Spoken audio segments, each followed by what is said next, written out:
We have joining us now essayist Sam Omatseye, who will be talking to us also about the times and the life of the late Rotimi Akeredolu. Good morning, Sam. It's good to have you join us. Good morning, Veronica. Good to join you too. Right. Congratulations on your NMMA award. Thank you very much. Thank you. An unfortunate incident with regards to the passing of former Governor Rotimi Akeredolu yesterday, and so much messages have been pouring in with regards to his person and what he stood for. I wonder what your perception of him was while he was alive.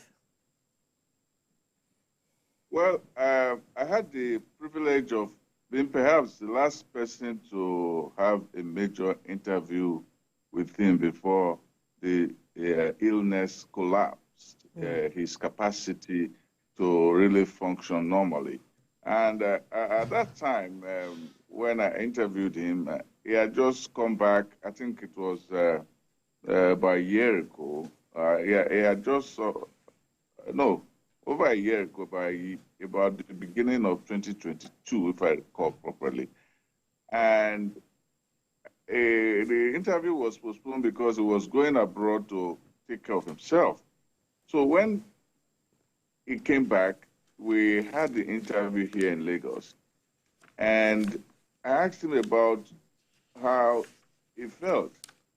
And there was this sense that he already knew that the prognosis was not good, because I tried to get something cheerful about him, about his illness, and it just, he never used the word, but it was just the expression on his face, reflected deep-seated puzzle and despair. He couldn't say it, and I just stopped pressing. At least when somebody goes to hospital and comes back and say, well, I'm feeling better, I'm a little okay, and so on, there was no such scintilla of hope from anything I saw in him. Yet, he still soldiered on. That was the thing about Akeredolu. He was a fighter, and I remember him as one of Nigeria's great lawyers, one of Nigeria's fighter for the federal system, for justice, and also for justice in the realm of vault of justice.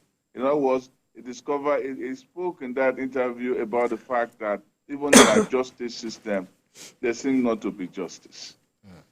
Amazing. But then looking at some of the incidences that happened before his death, the fact that he was brought back to the country, to maybe he was able to witness some of the politicking that happened in his government before his exit. Some from among his cabinet or those who are loyal to him said that most of the things that happened shouldn't have happened in the government of former Governor Akeredolu, because he's a man who believed in the rule of law.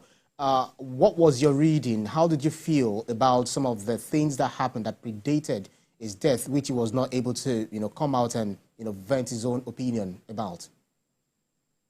The man is dead now, and Sophocles said that a dead man cannot testify at his own funeral.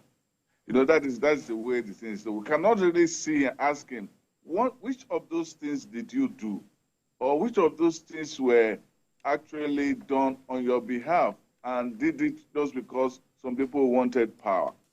The thing that happened during those months where we couldn't see him, when he was in Ibadan, when he was abroad, and when people said he was signing some signatures, and some people thought that the signatures were forged, we never heard anything from him. You see, he cannot even testify, even when he was probably not alive, as it were, in a functional sense. So he could not even say that he was alive to even witness it, because it was the same Akeredolu who had said, as a top lawyer in this country during the time of Aiyedatiwa's crisis, which was similar to him, when he said that Aiyedatiwa should hand over, when his wife was trying to, give the impression that he was still functioning and all of that. So that was a kind of a paradox at that time. But his health was not good. You see, and then all the drama that happened with Aiyedatiwa and his folks and the threats that the state was going to collapse and was not going to get governance when he was there, all of this showed the vanity of power. That much of this, is just much ado about nothing. Because what is it? Now he's dead, the whole thing has come to an end. What is that power? Power is that diaphanous nothing, which we all struggle for. It is intangible, yet it rules everything. Is that bad that it happened? There's a place in the Bible that says, hold out fast which thou hast, or else they take their crown from thee. That was what was going on. They're trying to hold fast to it, and so on, and then they are trying to take the crown from him. Now the crown is gone, and somebody else has it. We have peace. You see, what in putting in is they call gra-gra. That is what went on. And it turned out that it's nothing. Ebenezer Obey said, this life is worth nothing. It is vanity upon vanity. All is vanity. That's what it turned out to. So we have to distinguish between life and power and know that power is transient. As Dryden said, he said, as life, as a stream is, power is. It flows. It flows. And if it flows, it can't stay in one place. I can't stay with one person. I can't stay with one person forever. Right. It turned out true that Aiyedatiwa should have relaxed himself and waited for his time. But he couldn't wait for what was even his. It's like a little child. You are bringing the food to him, and the child is trying to, jump over the mother's chest, as if bosom, as if you don't bring the food, the next second the food will disappear. But it is coming. It is coming. Right. Like you have said, vanity upon vanity, all is vanity as it is. But now the governor, Lucky Aiyedatiwa, has been sworn in. He has, also gotten some new aids and now declared 3 days of mourning for the passing of Rotimi Akeredolu. I wonder what more you would expect to see with regards to immortalizing the person of Rotimi Akeredolu in the state and how he should be celebrated even in death because of what he did for the people. Well, a Senegalese French writer, David Diop, wrote in his latest novel that, the monuments of the people are in their stories. So the stories remain with us from time to time, documented in history, documented in our lives and all of that.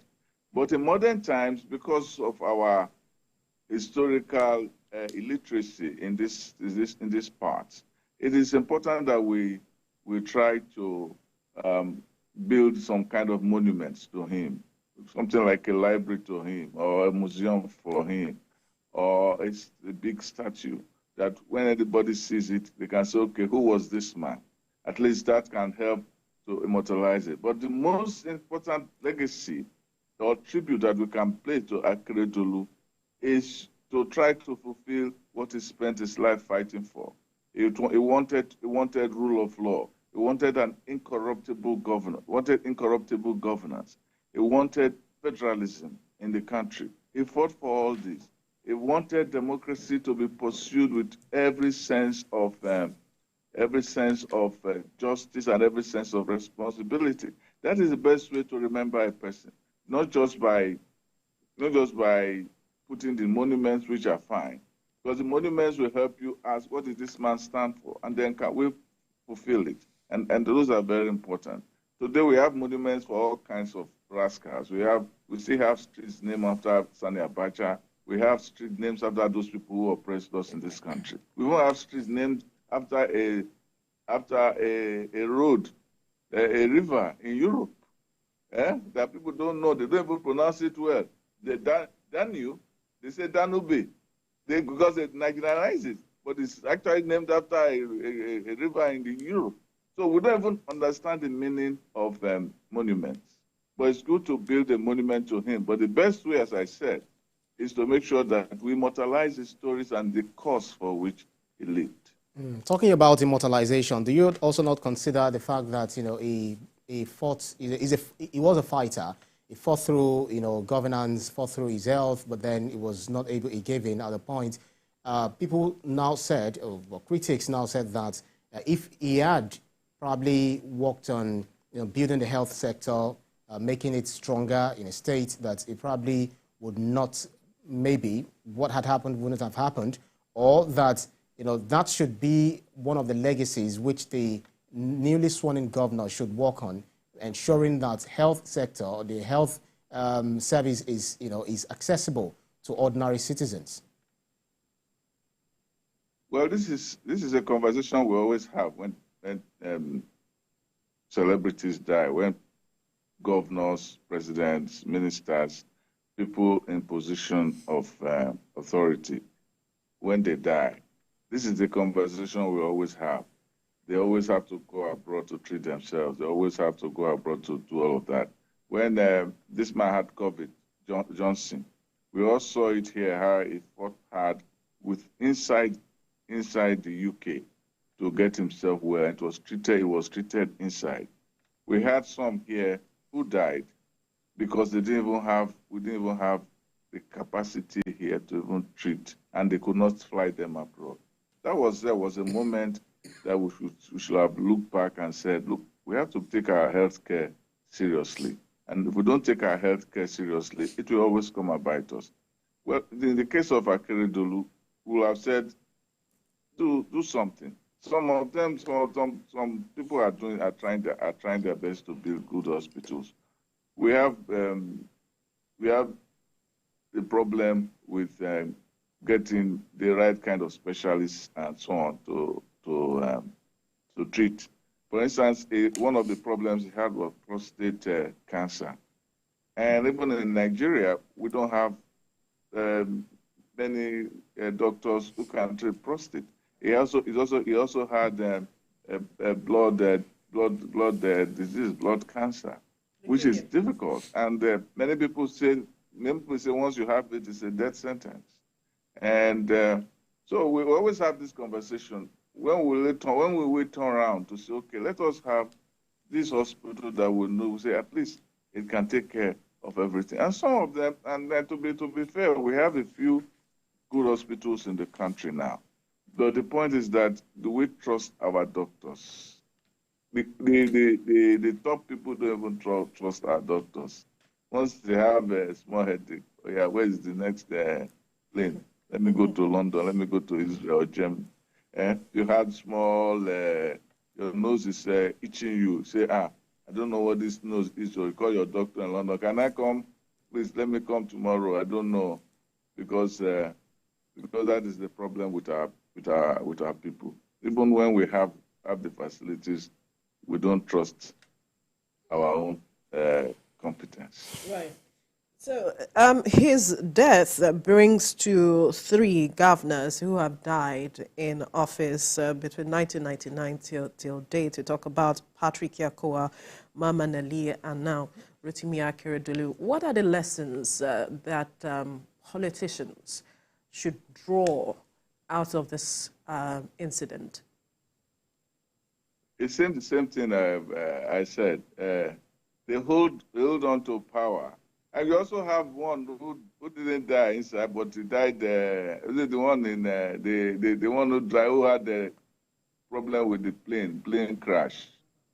Who had the plane crash? Is this Suntai? Yes. Suntai. So it was vegetable even by the time term expired. So we tend to see power as the be-all and end-all of existence. Some of these governors live like monarchs. And to be fair to Akeredolu, he didn't have that air around himself. I visited him in office when he was in good health in Ondo State. I visited him there. And while I was with him, even here in Lagos, the hotel where I conducted the interview with him, he didn't have all those airs with him because he was a simple man to all intents and purposes. But generally, our governors tend to live like glorified monarchs, and they build sanctuaries around themselves. They are puffy, they are cocky, they are feathery. They have all. They live next to God in heaven. And even when they look upstairs and see God and say, "Are you there? Can you come and bow to me?" They're kind of they have this kind of sense of the eternity of their flamboyance. But you know, as God told Nebuchadnezzar, your kingdom is departed from you. And once that term expires, you see them that they're just no more than normal human beings. And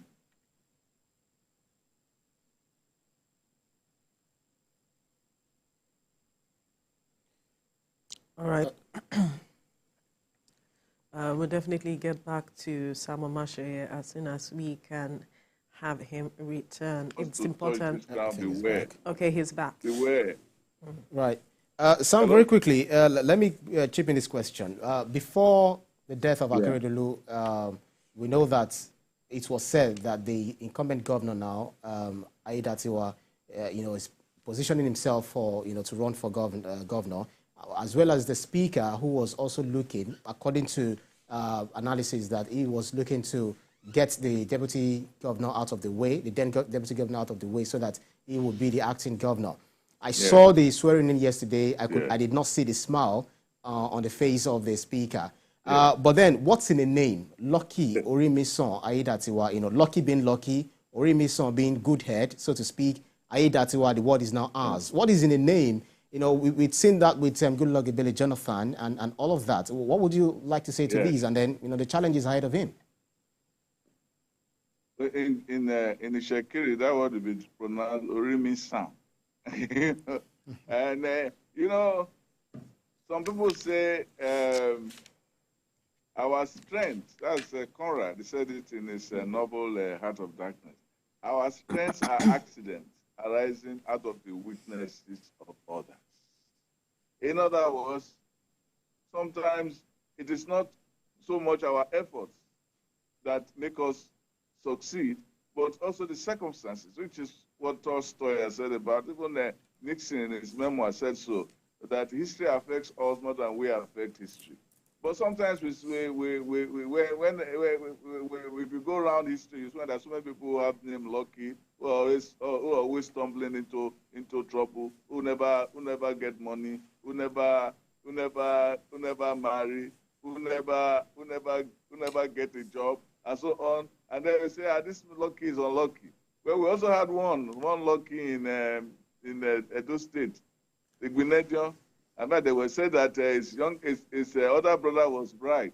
So people say it's better to be lucky than bright. so I won't put anything by it. We'll see. And he wants to run for governor.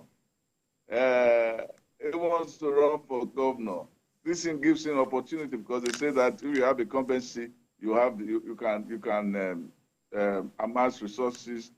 You can take over the structure and be able to run for governor. Well, let us see how that goes. And there's no doubt that he has advantage now with that position. And the speaker, well, let us see what he can muzzle.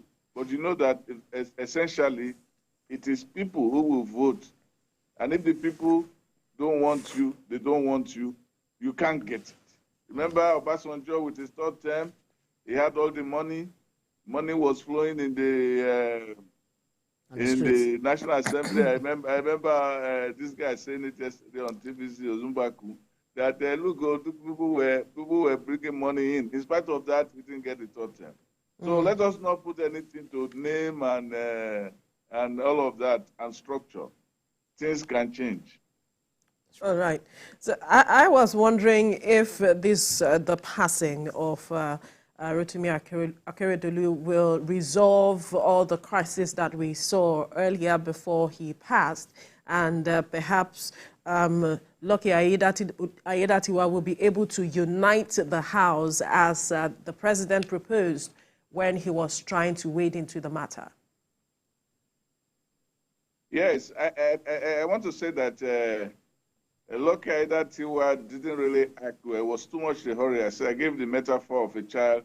They're bringing his feeding bottle, and he's on the mother's lap there, and he's trying to jump out of the mother's lap, as if you don't give me this second, the bottle will collapse or the world will come to an end.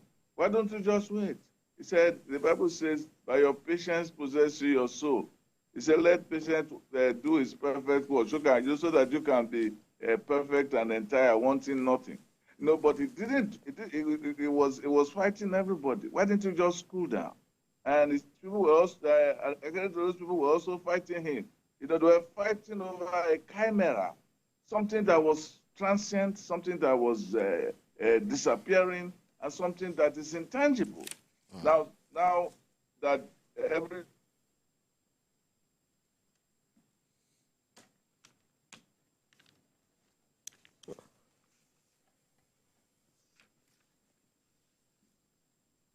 All right. Lucky Aiyedatiwa, the speaker. bitterness during those tempestuous months and so on. So let's see how it goes.